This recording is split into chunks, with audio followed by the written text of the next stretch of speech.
On n'y pense pas forcément tous les jours, mais la façon dont on paye est en pleine révolution. Tout devient plus numérique, plus rapide, presque invisible. Et au milieu de tout ça, un projet vraiment majeur se prépare en Europe, un projet qui pourrait complètement changer la nature de notre argent. Allez, petite question pour commencer. À quand remonte le dernier paiement avec des bons vieux billets ou des pièces? Hier? La semaine dernière? On est d'accord, l'argent liquide se fait de plus en plus discret dans notre quotidien.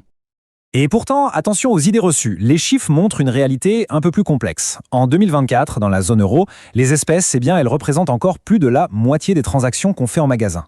Mais bon, la tendance de fond, elle, est sans appel. La carte grignote du terrain, le virage numérique est bel et bien là. Maintenant, là où ça devient vraiment intéressant, c'est de se demander qui est derrière ces paiements du quotidien. Le café du matin, les courses sur Internet, le petit paiement sans contact, ce sont quasi systématiquement ces noms-là qui apparaissent, et ils ont tous un point commun, aucun n'est européen. Et voilà, on touche au cœur du problème pour les institutions européennes. Près des 2/3 des paiements par carte en Europe sont gérés par des entreprises étrangères.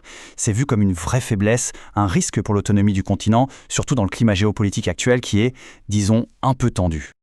Alors face à ce constat, la Banque Centrale Européenne, la BCE, sort une carte de son jeu, l'euro numérique. Bon, alors, qu'est-ce que c'est que cette bête-là concrètement?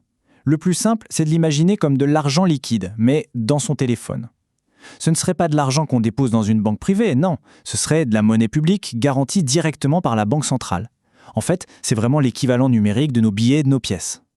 Et attention, il ne faut surtout pas tout mélanger. L'argent sur un compte en banque, c'est une promesse de la part d'une banque privée.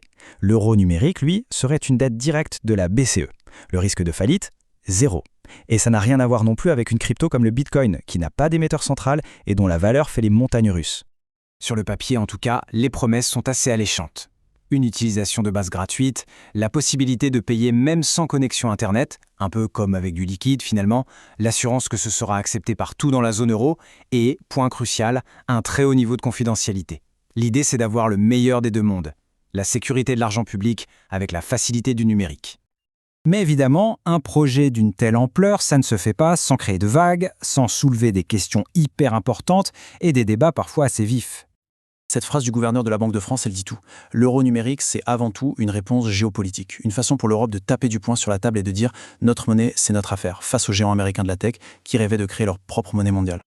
Et on en arrive à la grande question, celle qui inquiète, celle qui revient sans arrêt sur la table. Si c'est l'État, via la BCE, qui est derrière cette monnaie, est-ce qu'il ne va pas pouvoir suivre toutes nos dépenses à la trace? Cette peur, elle ne sort pas de nulle part. On pense tout de suite à l'exemple de la Chine, qui a déjà déployé son yuan numérique à très grande échelle. Et pour beaucoup d'observateurs, c'est un outil de contrôle social en puissance, même si officiellement ce n'est pas le but. Face à cette angoisse, la BCE tente de rassurer et martèle son message. Elle ne pourra pas identifier qui fait les transactions, ni voir ce qui est acheté. Et pour les paiements hors ligne, la promesse est encore plus forte, un anonymat comparable à celui de l'argent liquide, comme si on donnait un billet de la main à la main. D'ailleurs, la BCE a tout intérêt à être crédible là-dessus. Quand on a demandé leur avis aux Européens, la confidentialité est arrivée en tête des préoccupations pour 43% des gens. C'est de loin le critère numéro 1. La confiance, c'est vraiment le nerf de la guerre. Deuxième gros sujet qui fâche, l'impact sur les banques.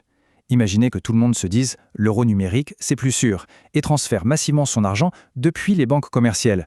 Ça pourrait complètement déstabiliser le système financier. C'est ce qu'on appelle le risque de désintermédiation. Pour éviter ce scénario catastrophe, une solution est sur la table, un plafond. Il serait impossible de garder plus d'une certaine somme, par exemple 3 000 €, en euros numériques. L'idée, c'est que ça reste un outil de paiement du quotidien, pas un compte d'épargne qui viendrait vider les banques.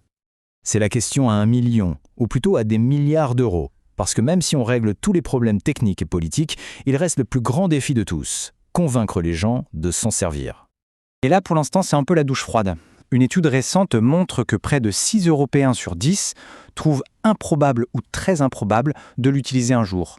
La méfiance est bien là et il va falloir un énorme travail d'explication pour inverser la vapeur. Pour bien comprendre tous ces enjeux, il faut prendre un peu de hauteur et regarder ce qui se passe ailleurs dans le monde. Parce que l'Europe est loin d'être seule dans cette histoire. En fait, c'est une véritable course mondiale qui est lancée. Dès 2020, la quasi-totalité des banques centrales de la planète planchait déjà sur le sujet. C'est un mouvement de fond, une vraie lame de fond. Mais tout le monde n'avance pas au même rythme. La Chine est clairement en tête avec son e-Sienoi et déjà dans les mains des citoyens. Les États-Unis, à l'inverse, sont plutôt appuyés sur le frein. Et d'autres pays comme le Nigeria ou les Bahamas se sont lancés, mais pour l'instant, l'adoption est très, très faible. Ça montre bien que le chemin est semé d'embûches. Et pour l'Europe, alors, où en est-on ? Eh bien, après une phase d'étude, le projet est maintenant en préparation. Le grand rendez-vous, le moment de vérité, s'est fixé à octobre 2025. C'est là que la BCE décidera si on appuie sur le bouton Go pour construire cet euro numérique ou pas. Au final, on voit bien que tout se résume à ça, un arbitrage hyper délicat. D'un côté, une ambition politique, stratégique, essentielle pour la souveraineté de l'Europe. Et de l'autre, le défi gigantesque de gagner la confiance du public sur des sujets aussi intimes que l'argent et la vie privée. L'avenir nous le dira. Est-ce que c'est l'évolution naturelle et inévitable de notre monnaie à l'ère du tout numérique ? Ou est-ce que c'est une solution un peu complexe qui cherche encore le problème qu'elle est censée résoudre ? Le débat, lui, est loin d'être terminé.